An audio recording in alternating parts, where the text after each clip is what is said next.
Good morning to all of you. आज के इस ऑनलाइन सेशन में हम लोग क्लास 10th बोर्ड के सिलेबस से रिलेटेड एक थ्योरम 6.4 जो कि एनसीईआरटी बुक का क्लास 10th एनसीईआरटी के थ्योरम 6.4 पर डिस्कशन करेंगे। तो आइए पहले थ्योरम पढ़ के समझा जाए कि थ्योरम क्या कह रहा है। तो इफ इन टू ट्रायंगल, सबसे पहले ध्यान देना है कि हमारे पास दो ट्रायंगल हैं और sides of one triangle are proportional to the sides of the other triangle. मतलब कि दोनों ट्रायंगल का जो कॉरेस्पॉन्डिंग साइड है उसका रेशियो सेम है, रेशियो इक्वल है। तो हमें यहाँ प्रूफ करना है कि their corresponding angles are equal. मतलब कि दोनों ट्रायंगल का कॉरेस्पॉन्डिंग एंगल इक्वल होगा। तो हमें यहाँ दिखाना है कि दोनों ट्रायंगल क्या होगा, सिमिलर होगा। These two triangles are similar. तो कोई भी थ्योरम जब प्रूफ करेंगे तो सबसे पहले उसका स्टेटमेंट लेंगे और फिर उसको प्रूफ करेंगे। तो सबसे पहले मैं यहाँ स्टेटमेंट लिख दे रहा हूँ और स्टेटमेंट के लिए मैं यहाँ दो ट्रायंगल ले रहा हूँ। एक ट्रायंगल मैंने ABC ले लिया, इसका नाम मैंने दे दिया AB और C। और एक ट्रायंगल मैंने फिर ले लिया DE और F।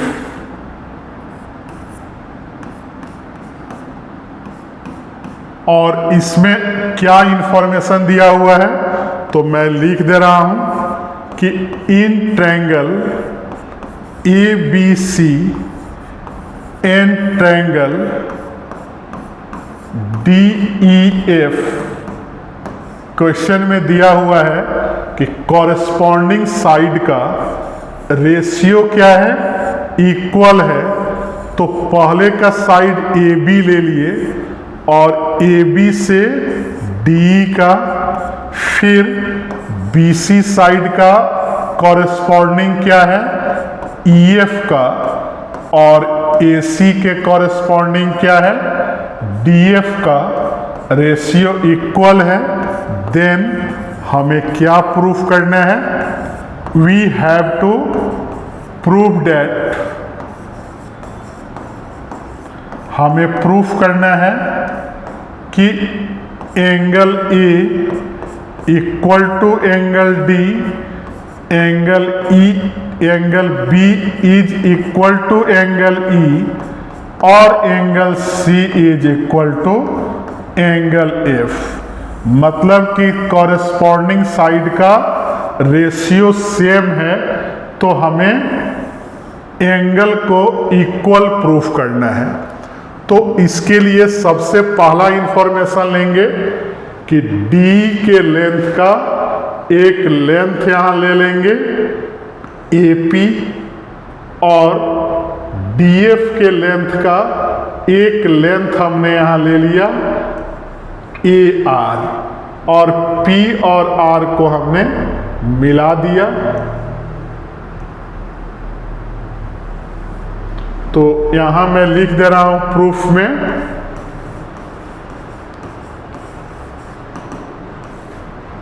कि in triangle ABC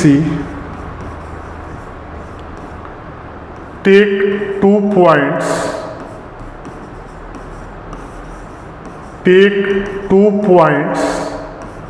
P and R on the sides AB and AC respectively such that, क्या दिया हुआ है कि AP किसके बराबर है, D के, और AR किसके बराबर है? DF के बराबर है। तो दोनों साइड, जब दो साइड इक्वल है तो देन लिखेंगे कि इसका तीसरा साइड जो आएगा PR, वो भी किसके बराबर आएगा? EF के। तो यहाँ लिख सकते हैं कि hence triangle APR is congruence to triangle DEF। एक नंबर इक्वेशन मैंने यहाँ ले लिया कि बाई SSS से क्या हो गया कि ट्रायंगल APR ट्रायंगल DEF से क्या हो गया? कॉन्ग्रुएंस हो गया। अब फिर हम लोग चलेंगे कि थ्योरम में क्या दिया है, तो यहाँ लिख देंगे बाई थ्योरम। और क्या इंफॉर्मेशन है, तो मैं AB और AC के इंफॉर्मेशन से आगे बढ़ूंगा। तो AB बाई D और फिर क्या दिया हुआ है? AC बाई DF दिया हुआ है। तो D के जगह पे हम लोग क्या ले लेंगे? AP ले लेंगे। तो यहाँ लिख देंगे AB बाई AP और इक्वल टू DF के जगह हमने AR ले लिया AR। अब अगर दोनों से 1 माइनस कर दिया जाए तो AB बाई AP -1 और AC बाई AR -1 कितने के बराबर आएगा? तो AB minus AP by AP और फिर AC माइनस AR और बटा कितना? AR आ गया। तो अगर AB से AP माइनस करें तो PB के बराबर आएगा। तो PB बाई AP और फिर AC से AR माइनस करें तो RC के बराबर आएगा RC बाई AR।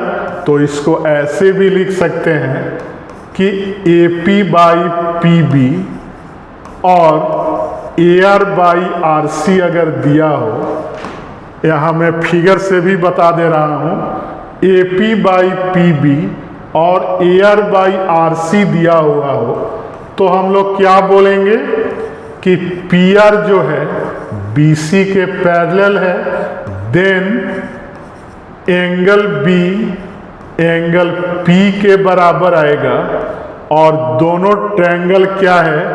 कॉन्ग्रुएंट है। तो एंगल P एंगल E के बराबर हो जाएगा और फिर एंगल C एंगल R आएगा और एंगल R किसके बराबर हो जाएगा? एंगल F के।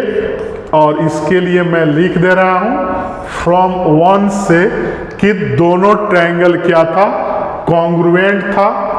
तो यहाँ लिखेंगे कि अगर एंगल B एंगल E के बराबर है और एंगल C एंगल F के बराबर है, तो तीसरा एंगल A भी एंगल D के बराबर होगा। तो इससे हमें क्या मिला कि दोनों ट्रायंगल के कॉरेस्पॉन्डिंग एंगल को हमने इक्वल दिखा दिया। तो हेंस जब एंगल इक्वल है और साइड प्रोपोर्शनल दिया हुआ है तो कहेंगे कि ट्रायंगल ABC क्या होगा? Similar to triangle DEF। यही हमने थ्योरम को प्रूफ कर दिया कि अगर साइड कॉरेस्पॉन्डिंग साइड क्या हो? प्रोपोर्शनल हो, तो एंगल को बराबर दिखा देंगे, जिससे दोनों ट्रायंगल आपस में क्या हो जाएगा? सिमिलर हो जाएगा। तो हमने थ्योरम 6.4 को प्रूफ किया। तो हमारे वीडियो को लाइक, चैनल को सब्सक्राइब और फेसबुक आईडी को फॉलो करते रहें। Thank you.